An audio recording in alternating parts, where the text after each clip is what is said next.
গপ্প মিরের থেকে এবার ছোট গপ্প। Welcome to GMT shorts. আজকের গপ্প মানিক বন্দ্যোপাধ্যায়ের লেখা যাকে ঘুষ দিতে হয়।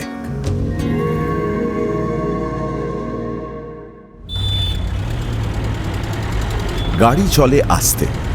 ড্রাইভার ঘনশ্যাম মনে মনে বিরক্ত হয়। স্পিড দেবার জন্য অভ্যাস, নিষ্পিস করে ওঠে প্রত্যঙ্গে, কিন্তু উপায় নেই। বাবুর আস্তে চালাবার হুকুম। কাজে যাবার সময় গাড়ি জোরে চললে তার কোনো আপত্তি হয় না, কিন্তু সস্ত্রীক হাওয়া খেতে বার হলে তারা দুজনেই কলকাতার পথে দামি গাড়ি চড়ে বেড়াবার অকথ্য আনন্দ রয়ে শোয়ে চেটে পুটে উপভোগ করতে ভালোবাসে। এত বড়, এত দামি, এমন চকচকে মোটর গড়িয়ে চলেছে শহরের পিচঢালা পথে। শুধু এই সত্যিটাই যেন এক টানা শিহরণ হয়ে থাকে সুশীলার। তারপর পুরনো সস্তা বাজে মোটর গাড়ি চলা দেখে মুখ বাঁকানোর সুখ। আর আছে বোঝাই ট্রামবাসের দিকে তাকিয়ে 3 বছর আগেকার কল্পনাতীত স্বপ্ন জগতে বাস্তব প্রত্যক্ষ বিচরণের অনুভূতি। ট্রামের হাতল ধরে আর বাসের পিছনে মানুষকে ঝুলতে দেখে সুশীলার মায়া হয়, এক অদ্ভুত মায়া, যাতে গর্ব বেশি। 3 বছর আগে মাখনকেও তো এমনভাবে ঝুলতে ঝুলতে কাজে যেতে হতো। স্বামীর অতীত সাধারণত্বের দুর্দশা আজ বড় বেশি মনে হওয়ায় ট্রামে বাসের বাদুড় ঝোলা মানুষের প্রতি উত্তপ্ত দরদ জাগে সুশীলার। মাখন সিগারেট ধরিয়ে এপাশে ধোঁয়া ছেড়ে ওপাশে সুশীলার দিকে আর চোখে চেয়ে প্রায় সবিনয় নিবেদনের সুরে বলে, কে ভেবেছিল আমরা একদিন মোটর হাঁকাবো? হ্যাঁ, সুশীলা বিবেচনা করে জবাব দেয়, সে মধ্যবিত্ত ভালো ঘরের মেয়ে। পরীক্ষায় ভালো পাশ করা গরিবের ছেলের সঙ্গে বিয়ে হলো। ও মা, এত ভালো ছেলের চাকরি কিনা 100 টাকা! কত অবজ্ঞা, অপমান, লাঞ্ছনা গঞ্জনা স্বামীকে দিয়েছে সুশীলার মনে পড়ে। চালাকও হয়েছে সে আজকাল একটু ভেবে চিনতে। তাই সে বলে, আমি জানতাম। মাখনের মনে পড়ে সুশীলার আগের ব্যবহার। একটু খাপছাড়া সুরে সে জিজ্ঞাসা করে, জানতাম বই কি, বড় হবার, টাকা রোজগার করবার ক্ষমতা তোমার ছিল, আমি জানতাম। তাই না অত খোঁচাতাম তোমাকে। টের পেয়েছিলাম যে নিজেকে তো তুমি জানো না, তাই খুঁচিয়ে খুঁচিয়ে তোমায় মরিয়া করে জিদ জাগালাম। সত্যি তোমার জন্যই এত টাকা। ড্রাইভার, আস্তে চালাও, আস্তে চালাও। তবে যাই বলো, দাস সাহেব না থাকলে তোমার কিছুই হতো না। তা ঠিক, কিন্তু আমি না থাকলেও দাস সাহেব কিন্তু এত ফাঁপতো না। কি ঘুষটাই না দিয়েছি শালাকে। কিন্তু কত কন্ট্রাক্ট দিয়েছে তোমাকে। এমনি এমনি দিয়েছে, অত ঘুষকে দিত। গাড়ি চলেছে, আস্তে আস্তে গড়িয়ে গড়িয়ে চলছে। আরেকটা গাড়ি, দামি কিন্তু পুরনো, পাশ দিয়ে বেরিয়ে গিয়ে খানিক এগিয়ে স্পিড কমিয়ে প্রায় থেমে গেল। মাখনের গাড়ি কাছে গেলে পাশাপাশি চলতে লাগলো দাস সাহেবের গাড়িটা। বলি, চললেন কোথায়? ঘুরতে বেরিয়েছি। দাস সাহেবের দৃষ্টি তার মুখে, বুকে, কোমরে চলাফেরা করছে টের পায় সুশীলা। অন্দর থেকে উঁকি দিয়ে বৈঠকখানায় দাস সাহেবকে সে অনেকবার দেখেছে। লজ্জায় তার সর্বাঙ্গ কুঁচকে যায়। এই মহাপুরুষটি তার স্বামীকে ট্রামে ঝোলার অবস্থা থেকে এই দামি মোটরে চড়ার অবস্থায় এনেছেন। শ্বশুর, ভাসুর ইত্যাদি গুরুজনের চেয়েও ইনি গুরুজন বেশি। ইনি দেবতার স্বামী। আপনার স্ত্রীকে তো দেখছি না। হ্যাঁ, আছে। দাস সাহেবের প্রশ্নের মানে মাখন বোঝে। তার মতো হঠাৎ লাখপতি কয়েকজনকে সে জানে, যারা মোটর হাঁকায় শুধু বাজারের স্ত্রীলোক নিয়ে। বাড়ির স্ত্রী বাড়িতেই থাকে। সুশীলা ভাবে, তাতে আশ্চর্য কি? যেরকম উনি বুড়িয়ে গেছেন অল্প দিনে, ওর কাছে আমাকে নেহাত কচিই দেখায়।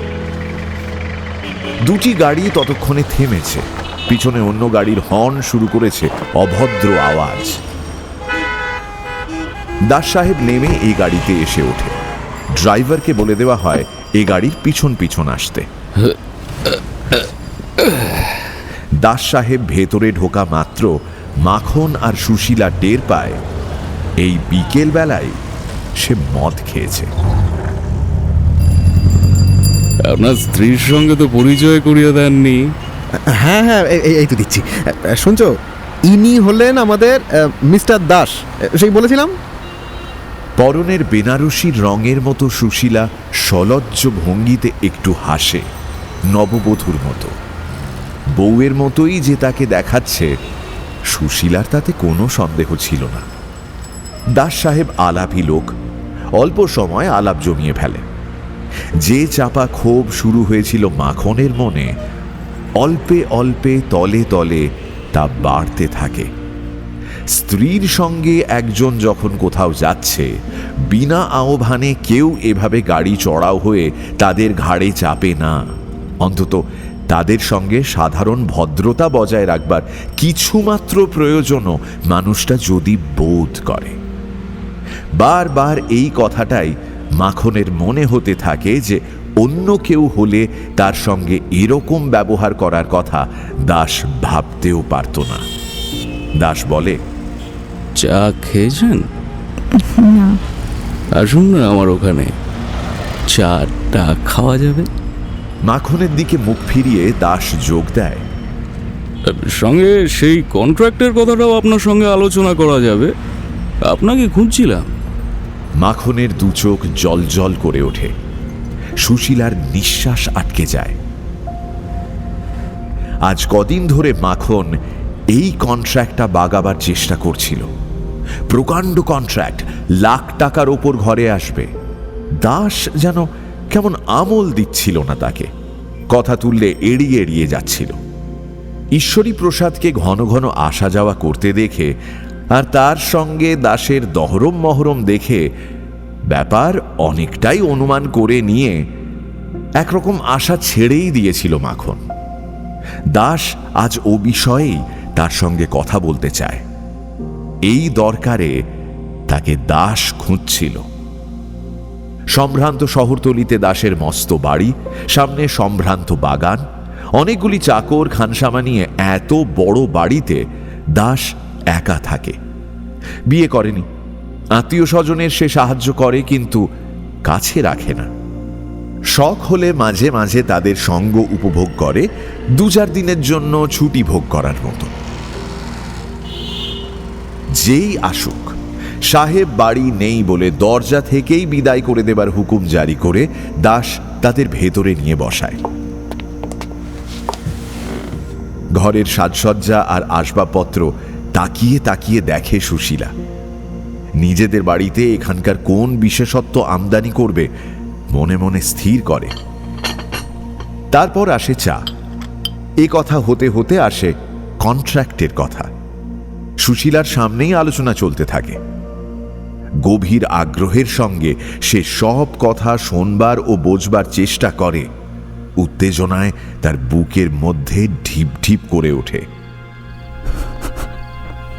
মাখনের সঙ্গে আলোচনা আরম্ভ হবার পর সুশীলার দিকে দাসের বিশেষ মনোযোগ দেখা যায় না। কথাতেই তাকে মশগুল মনে হয়। এদিকে বাইরে সন্ধ্যা ঘনিয়ে আসে। ঘর আলো জ্বালার পর স্নিগ্ধ। তারপর দাস বলে, তাহলে যেটা ফাইনাল হলো, হাওয়ার্ডের সঙ্গে কথা বলা দরকার।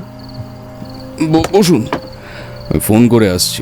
ঘর থেকে বেরিয়ে যাবার আগে সুশীলার দিকে চেয়ে হেসে দাস সাহেব বলে, খালি কাজের কথা বলছি, আপনি রাগ করবেন না কিন্তু। সুশীলা তাড়াতাড়ি বলে ওঠে। না না। দাস চলে গেলে চাপা গলায় সুশীলা মাখনকে বলে, 1.25 লক্ষের মতো হবে। বেশিও হতে পারে। ফিরবার পথে কালীঘাটে পুজো দিয়ে বাড়ি যাব। গলা বুজে আসে সুশীলার। খানিক পরে ফিরে আসে দাস। মাখনবাবু, আগে হাওয়ার্ডের সঙ্গে কথা বললাম, আপনাকে গিয়ে একবার কথা বলতে হবে। কাগজপত্রগুলো নিয়ে আপনি এখনই চলে যান, বুঝলেন? দুটো সই করিয়ে নিয়ে আসবেন। দাস নিশ্চিন্তভাবে বসে। দাস এরপর একটা সিগারেট ধরায়।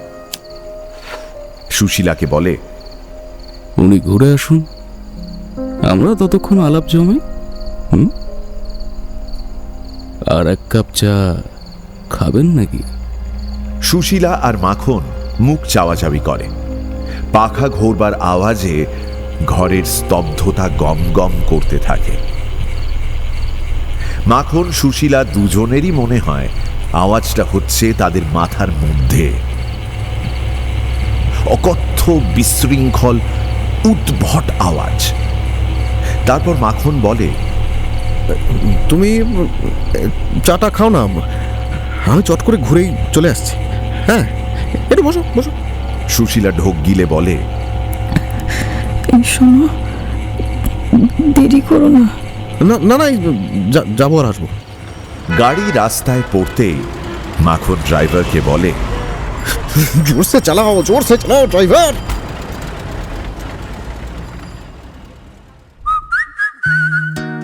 এখনকার মতো গপ্প মিলে ঠেকের সময় শেষ। পরের সপ্তাহে আরো একটা নতুন গপ্প নিয়ে আসবো আমি। Till then, like, share and subscribe to my channel and don't forget to click on the bell icon for notifications. নিজে তো শুনছেনই, সঙ্গে বন্ধুদেরও জানান।